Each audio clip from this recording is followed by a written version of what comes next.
ሻሎም ሻሎም ሻሎም ቅዱሳን ቤተሰብ እግዚአብሔር አምላኽ አናሐኹም ሰላሕ አዲኔ ካብ ንክርስቶስ ዝገልጽ ትውልዲ ዓለም ለኸ ቤተ ክርስቲያን ዝበለጸ ቃል ዝበለጸ መዓልቲ ንካፈለሉ ፕሮግራምና እዩ።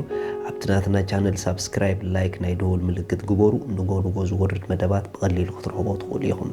ኦኬ ሎም ንሪኦ ቃል ከምዚ ዝብል እዩ እግዚአብሔር ሃበ እግዚአብሔር ወሰደ ይበሃል ድዩ እግዚአብሔር ሃበ እግዚአብሔር ወሰደ ይበሃል እዩ። እዛ ቃል እዚኣ ብዙሕ ሰባት እዮም ዝጥቀሙላ ኢቭን ኣገልገልቲ ከይተረፉ እግዚአብሔር ሃበ እግዚአብሔር ወሰደ ብፍላይ ሓደጋ ኣብ ዘጋጥም ግዜ ሞት ኣብ ዘጋጥም ግዜ ነቲ ቤተሰብ መፀናንዒ ኢልና ንጥቀመላ ቃል እግዚአብሔር ሃበ እግዚአብሔር ወሰደ ኢና ንብል። ግን ናይ ብሓቂ ከምኡ ይበሃል እዩ። እዚ ቃል ኮት ጌርና ንዛረቦ ካብ ኢዮብ ዝተዛረቦ ኢና ነውፅኦ። ኢዮብ ግን ነዚ ቃል እዚ ክጥቀመሉ ከሎ ኢዮብ ትክክለኛ ዘረባ ድዩ ተዛሪቡ? መጽሐፍ ቅዱስ ረይዎ ኢዮብ ምዕራፍ 1 ሽዑኡ ኢዮብ ተንሲኡ ክዳኑ ቀደደ ጥቕሲ 20 ርእሱ እውን ላፀየ እሞ ጥራይ እየ ካብ ከርሲ ወላዲተይ ዝወፃእኩ ጥራይ ከኣየ ናብኣ ክምለስ እየ እግዚአብሔር ሃበ እግዚአብሔር ድማ ወሰደ ስም እግዚአብሔር ይባረኽ ኢሉ ናብ ምድሪ ተደፊኡ ሰገደ። ኢዮብ ብሓቂ ናይ እግዚአብሔር ሰብ እዩ ነይሩ። ኢዮብ ንኣምላኽ ዝፈርሕ ሰብ እዩ ነይሩ። ናይ ኢዮብ መጽሓፍ ኣቲኹም ኢንዲቴይል ከተጽንዕዎ እንድሕር ጀሚርኩም ግን ብዙሕ ነገራት ነዚ ነገር እዚ ንምንታይ ሃበን ከም ዝገበረ ነጥብታት ክትረኽቡ ትኽእሉ ኢኹም። ካብቲ ሓደ እትርእይዎ ኣብ መጽሓፍ ቅዱስ ኢዮብ ይፈርሕ ነይሩ እዩ። ስለ ደቁ ይፈርሕ ነይሩ እዩ።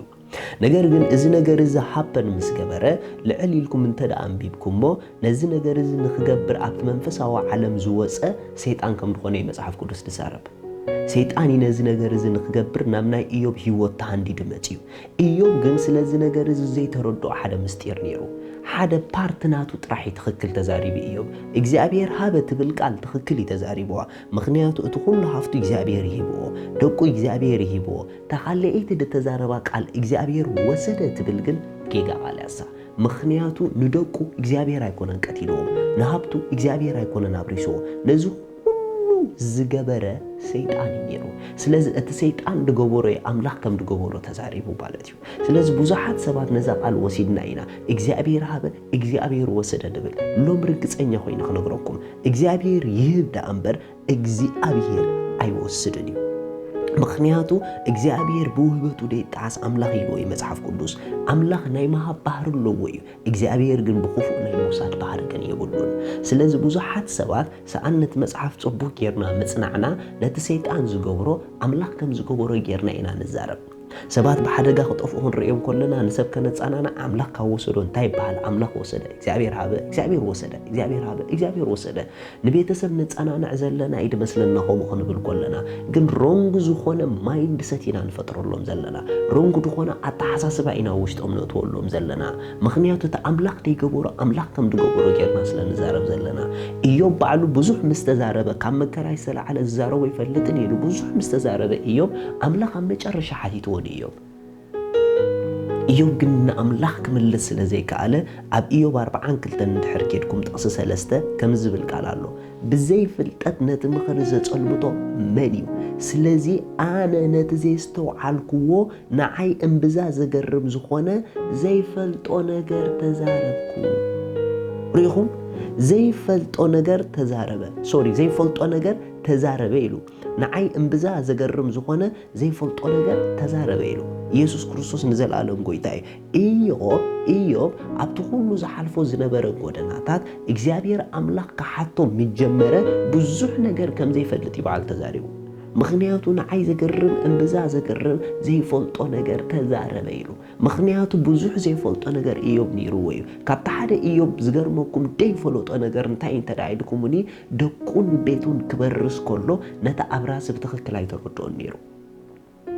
ኢየሱስ ክርስቶስ ንዘለኣለም ጎይታ እዩ። ስለዚ ብዙሓት ሰባት ነዛ ቃል እዚኣ ወሲድና ኣብዘይ ቦታኣ ኣይነእትዋ ኣብዘይ ቦታኣ ኣይንጠቀመላ እግዚአብሔር ሃበ እግዚአብሔር ወሰደ አይንበል ኩሉ ጊዜ ምክንያቱ እትዝውሰድ ዘሎ አምላኽ ከም ዝወሰደ ጌርና ስለንወስደ ኢና ነቲ ክወሰድ ዘይግብኦ ነገራትና እኳ አሜን ኢልና ንቕበሎ ዘለና መጽሓፍ ቅዱስ ክዛረብ ከሎ ወንጌል ዮሐንስ ምዕራፍ 10:10 ከምዚ ይብል እቲ ክፉእ ብጀካ ክሓርድን ክሰርቕን ከጥፍእን ኣይመጽእን ኢሉ ኣነ ግና ህይወት ምስ ተረኽቦኩም ይመጽእ ኢሉ አምላኽ ክህብ መጽእ እቲ ድማ ክብርስ ይመጽእ ስለዚ ኩሉ ጊዜ ብዘይ ኣገባብ ድበርስ ነገር ኣብ ህይወት ካብ አምላኽ ደይኮነስ ካብ ትኽፉእ እዩ ስለዚ ዘይንፈልጦ ነገር ኣይንዛረብ ዘይተረዳእና ነገር ኣይንዛረብ ምክንያቱ አምላኽ ከም ድወሰዶ እንታይ መረጋገጽለካ አምላኽ ከም ዝገበሮ እንታይ መረጋገጽለኪ ስለዚ ናብ ቃሉ መስኣተኺ አምላኽ ክፉእ ከም ዘይገብር ምስተማሃርኪ መጽሓፍ ክዛረብ ከሎ ንሓደ እኳ ብክፉእ ኣይፍትንን እዩ ዝብል ስለዚ እግዚአብሔር አምላኽ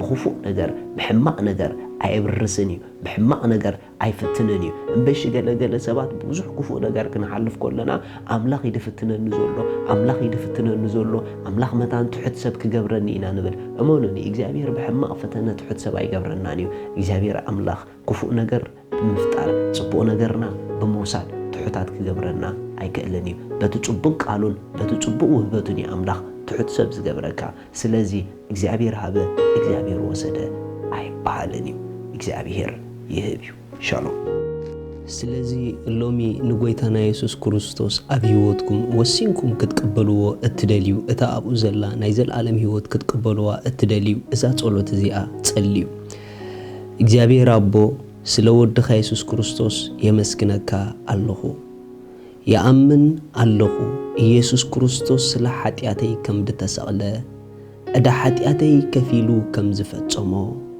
ስለይ ከም ዝሞተ ብሳልሰይቲ መዓልቲ አምላኽ ካብ ሞታት ከም ዘተንስኦ ኣብ የማን አምላኽ ከም ዝተቐመጠ የአምን ኣለኹ ኢየሱስ ክርስቶስ ናይ ህይወተይ ጎይታ እዩ ኢየሱስ ክርስቶስ አምላኸይ መድኃኒይ እዩ ካብዛ ሰዓት ንክርስቶስ ብምቕባለይ ሓድሽ ፍጥረት ውሉድ አምላኽ ኮይነለኹ መንፈስ ቅዱስ ብሽም ኢየሱስ በእምነት ናብ ውሽጠይ ይቕበለካ ኣለኹ አሜን እዚኣ ጸሎት ድጸለኹም ብጣዕሚ እኳ ሓጎሰኩም በዚ ብታሕቲ ዘሎ ኣድራሻና ኮንታክት ግበሩና ኢኹም ሰድለይኩም ሓገዝ ክንለኸልኩም ኢና ሻሎም